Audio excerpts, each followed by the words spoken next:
the General Delegate of the French Geothermal Association.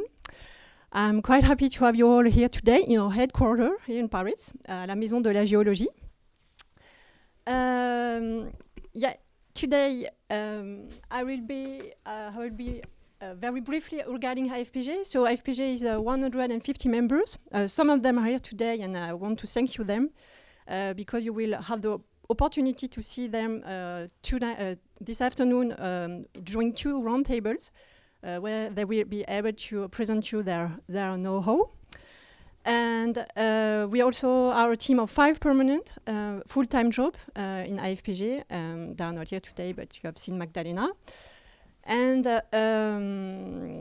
today my speech will be very focused on the French deep geothermal market. I will give you the state of the art. I will give you the main figures coming from the study we did every year in AFPG. And I will also try to present you what are the processes of development and how we can still develop this renewable energy.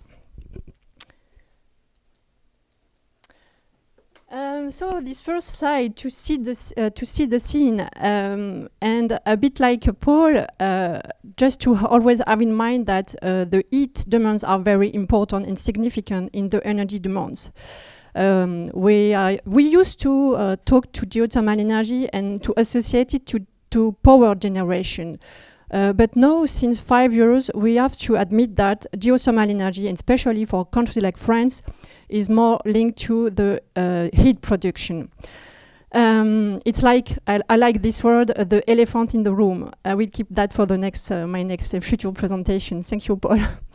But in that field, we have also to admit that renewable energy is still a limited part, and inside this renewable part, geothermal energy is even very small. So, but we have to keep positive, and this only give place to improvement. This is what I wanted to say. And we have very nice reasons to be optimistic. I mean, in France, we get the support from the government for now 3 years. It is very linked to the war in Ukraine and the constat that gas was a problem for our countries. Nevertheless, this is a green light for us, and as it has been said by Mrs. Agnès Pannier-Runacher, who is still our Minister of Ecology, we can count on geothermal energy to produce and to replace at the horizon in 20 years the 100 terawatt of gas. So this is a very big, ambitious goal. And more recently, we were at a nice day welcomed by the Swiss partners at the Embassy of Swiss in France. It was last week, I think. We had the Ministry of Industry and Energy, Mr. Marc Ferracci, coming and giving us a very nice talk and saying that geothermal energy has all ingredients to be a great adventure. So let's go. We just have to move on, and I think we have the good tools in France to do so. This is the National Geothermal Action Plan that will be presented to you after my presentation by Joséphine. This is not official goals. This is the goals set by the plan, but it's not written in the law. Nevertheless, we want to have them in mind because they are very ambitious, and we are quite in line with that. And you see, we have a very nice expectation of potential with nearly 50 terawatt for deep geothermal energy. All that document can be found on the website of AFPG or on the web. It's very easy to find them if you want. So where do we stay for the deep geothermal energy in France? This is the graph. This is the graph we have done by AFPG, but not only us. We are also working a lot with ADEME, with Belgium, with any other organization to collect and to publish every year this data for the French market. I just want to focus on the heat production for deep, and you can see here this part. So we count that we have 73 operations running at the moment in France for 1 million people heated by that renewable energy, and for a total amount of 2.26 TWh generated by deep geothermal energy. I won't go through the other figures. Please download the study on our website. It is in English this year especially, and you will get all the information about the market for France. I can't do without a focus on the Paris Basin. This is our cocorico in France. We have, as I said, most of the production done on that region. So 3/4 of the deep geothermal production is located in Ile-de-France for a total amount of 1.91 TWh. This is the world's most geothermal area. Not everybody knows that. We have to do our better job still to promote that. And sorry, Paul, for the competition, but I hope we will. It's a good competition. Yeah. So for 1 million people heated by that renewable energy. And what is nice is that this renewable energy, and this is maybe why there is a good visibility also today from the policy maker, is that the acceptability is quite good. Especially in the Paris region, where the operators have integrated a nice strategy of communication, and except during the drilling wars where we get the drilling machine, and so after that, you know, we don't see it anymore, and so we are not suffering for any complication, and maybe that's also the problem of geothermal energy. It's not visible after it has been done. The fact is that in that region we will face now some maybe a kind of we will have a challenge of planification, because this region is a bit overcrowded with geothermal operation, and so we will have now to deal with a sort of strategy of planification with local authorities, and this is a big challenge. Just to also present you the other region where we can count on deep geothermal energy. This is only a focus on the west, on the south west part of France, la région Nouvelle-Aquitaine, where we also have a quite nice development, not for district heating, but for greenhouses, fish farming, and collective buildings, and the only industrial application we have from deep geothermal energy in France is located in North Alsace in Rittershofen. This slide I really appreciate because it gives you a panorama and an history of the development of deep geothermal energy in France, but also the link with the support scheme we have in France and the risk mitigation scheme. So we see at the beginning in the 1980s a very huge development. Significant one, and this is totally linked with the creation of the risk mitigation scheme, which is a geological risk mitigation scheme, not to find the appropriate resource, in whether the temperature or the depth. Then we have a sort of nothing period with which is linked to the counter oil shock, and the gas prices are very low, so geothermal energy is no more competitive. And then we call that period in the 2009 the rebirth, where we still have the risk mitigation scheme, short-term and long-term, that will be presented to you just after by Norbert. And the Renewable Heat Fund, which is the support scheme we have for all kind of heating renewable in France, which help to bridge the gap of the investment costs.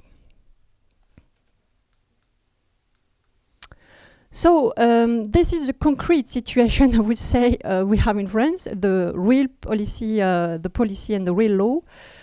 We are in a quite active period because normally we should have the arrival of a new decree for the energy programming in France. It should have been voted recently, but there are still some confusion if the text should be put again to the parliament to have a new debate on that. The whole organization in renewable energy are more in a favor of a pronunciation of the decree instead of a new legislative procedure, because we are a bit yeah, maybe you know the political situation in France where we don't have anymore a majority in the parliament, which bring very confusing problematic.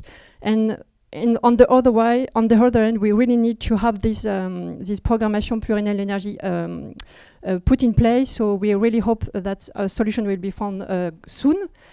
And regarding geothermal energy, we are quite in line with the objective that should be set in the law.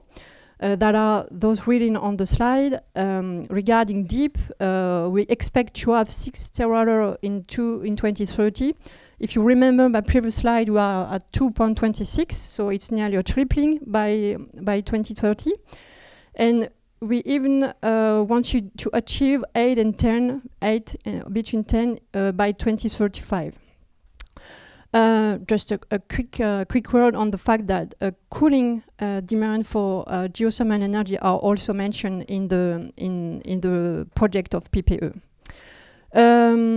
Which is also nice is that all the planification and the policy for France is based now on the National Action Geothermal Plan. So we have a very nice roadmap, and all the horizon of the policy should be based on that plan. And something quite new is that we expect from the region to have their own planification, their own data set. And this is quite a huge challenge for us too, because we were quite okay for the methodology at the national level, but now we have to improve it again and to see if we can elaborate objective at the regional level for France.